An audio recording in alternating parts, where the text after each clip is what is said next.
My name is Diana Nisbet, and I did my project on contraband in prisons.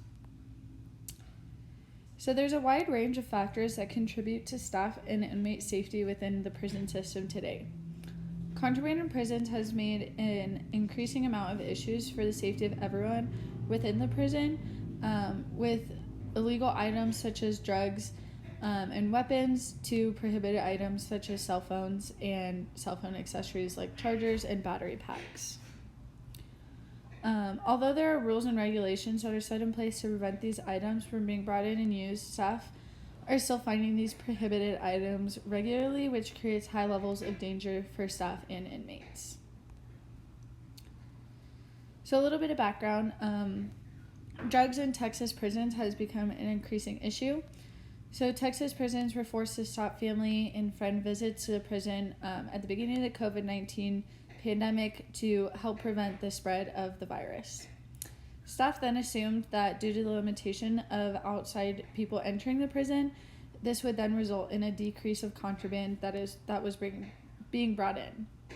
They soon found out that this was actually not the case, and instead found that just as much of the contraband, especially drugs, were being brought in than before. Low-paid employees that worked in these understaffed prisons contributed to the continuous flow of the drugs that were entering the prison. This was due primarily to the fact that they were being so underpaid, and even though it is illegal and unethical, this was just extra way for them to make money. It was also easier to bring in the contraband because staff members were not being searched, primarily due to the virus and because they were so understaffed that they didn't have staff to actually do it. These factors made for drugs to be brought into the prison easier than ever. And then weapons brought in by drone is the newest form of technology that people are bringing in contraband, and they're finding more and more creative ways to bring in the contraband. This method has become increasingly more popular because there is no actual face-to-face contact between the outsiders involved and the staff members, so they think it's lower chance of getting caught bringing in the contraband, and there will be less consequences for them. This can especially be seen in South Carolina, where this issue has escalated drastically, with reports of drones bringing in weapons and other prohibited items every week. Having weapons in the prisons poses serious safety risk for not only the staff members but the inmates as well, and increases the violence within the prison. And then cell phones are being brought in all across the U.S. in the prisons.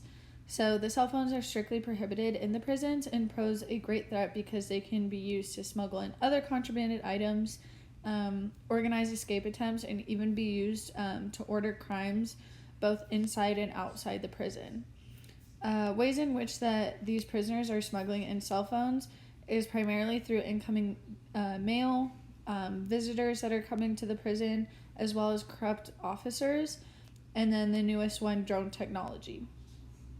In 2010, a gang member ordered a hit against the head of the contraband unit with a cell phone that was smuggled into the prison, and unfortunately this resulted in the death of the head of the contraband unit, and just shows that these cell phones can be used in a variety of very dangerous ways and poses the biggest threat to the safety of inmates and officers within the prison. And then for some research, the drugs that are being brought in vary from classes. So there's 12,000 grams of marijuana, 3,500 grams of powder and crack cocaine, 7,500 grams of heroin or meth, and 1,000 grams of prescription medications.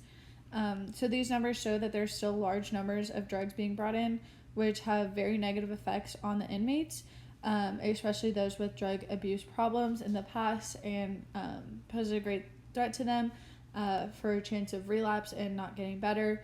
It can also cause violence within the prison, fighting over these drugs, which creates a very big issue for the staff. And then weapons, the most common types of weapons that are being brought in are some sort of blade or razor. So there were just over 10,000 shanks or bladed weapons that were found, which is a very dangerous number because these weapons can be used to harm other inmates, but staff as well. Inmates are finding very creative ways to make these weapons as well as hide them, so it's very hard for the staff to find them. And these contraband weapons have caused fatal consequences for everyone within the prison system. And then lastly, cell phones. So the large amounts of cell phones in circulation has created a growing issue for the staff because they're unable to monitor the communications that the inmates have with the outside world.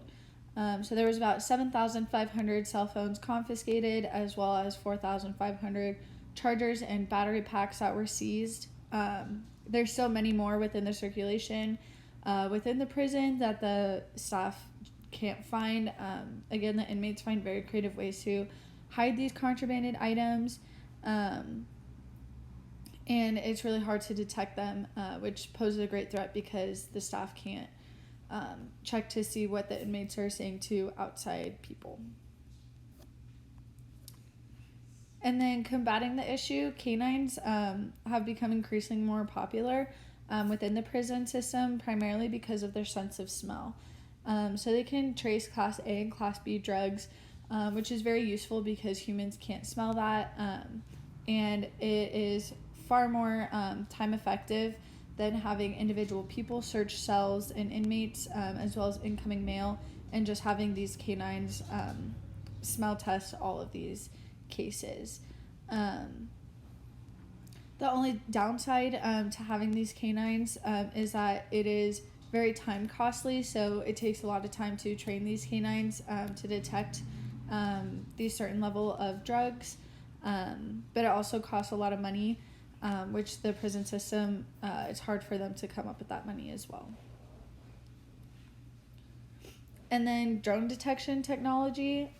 So as the use of drone technology has increased, the U.S. Bureau of Prisons sought to create technology that would help detect them and stop the flow of contraband that they were bringing in.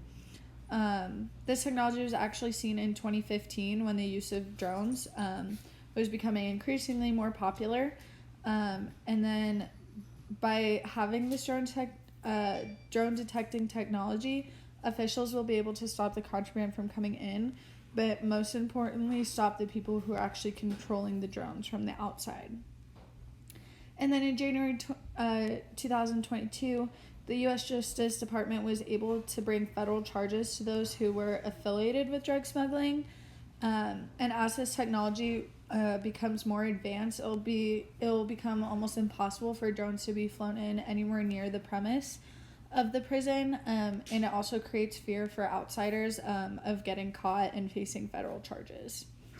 The biggest disadvantage to having this is that it can be very costly, and then the prisons are already underfunded. And the last way to combat this issue of contraband is manage access systems. So cell phones can be very easily hidden, and even with repetitive cell checks and inmate checks, these inmates are finding very creative ways to hide them that is very hard to find. So the National Institute of Justice has proposed to place managed access systems across all prisons in the U.S. So how this system works is that it disrupts unauthorized cellular transmissions from coming within the prison, besides emergency calls. So although cell phones may still be brought into the prison, it'll be impossible for them to actually be used. So at that point, basically bringing cell phones in will become useless because the inmates won't be able to make communications to the outside of the prison. The biggest disadvantage to this, however, is that it's not permitted in all 50 states. So that's something that can be worked to getting the system legal in all the states. So cell phones can be eliminated from being brought into the prisons. And then here are my reference slides.